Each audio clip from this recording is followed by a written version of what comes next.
கர்த்தருடைய பரிசுத்த நாமத்துக்கு மகிமை உண்டாவதாக. இன்று நாம் தியானத்துக்கு எடுத்துக்கொள்ள இருக்கிறதான வேத வசனம் மத்தேயு எழுதின சுவிசேஷம் 15ஆம் அதிகாரம் 26ஆம் வசனம்.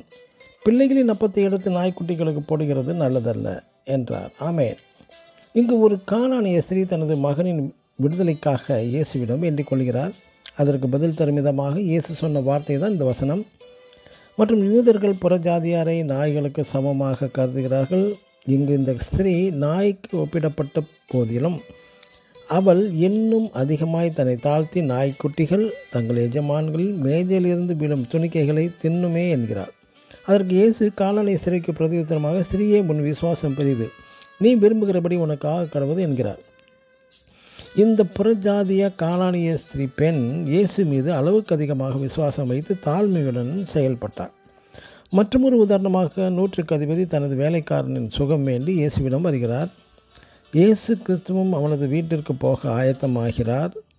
ஆனால் நூற்றுக்கு அதிபதி சொன்னது, ஆண்டவரே, நீர் என் வீட்டிற்குள் பிரவேசிக்க நான் பாத்திரன் அல்ல, நீர் ஒரு வார்த்தை மாத்திரம் சொன்னால் போதும் என்கிறார். இயேசு இந்த நூற்றுக்கு அதிபதியின் விசுவாசத்தை பார்த்து, இஸ்ரவேலர்களுக்குள்ளும் இப்படிப்பட்ட ஒரு விசுவாசத்தை காணவில்லை என்கிறார். மத்தேயு எழுதின சுவிசேஷம் 8ஆம் அதிகாரம் 5 முதல் 10ஆம் வசனம் வரை வாசிக்கலாம்.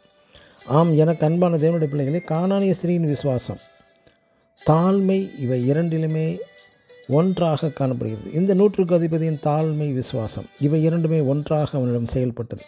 மேலே குறிப்பிடப்பட்டுள்ள இரண்டு உதாரணங்களுமே தாழ்மை ப்ளஸ் விசுவாசம் சேர்ந்து காணப்பட்டதால், அதேபோல் நீங்களும் தேவன் மீது விசுவாசம் உடையவர்களாய் மட்டுமல்ல, தாழ்மையுடையவர்களாயும் இருக்க வேண்டும். ஆமென். God bless you.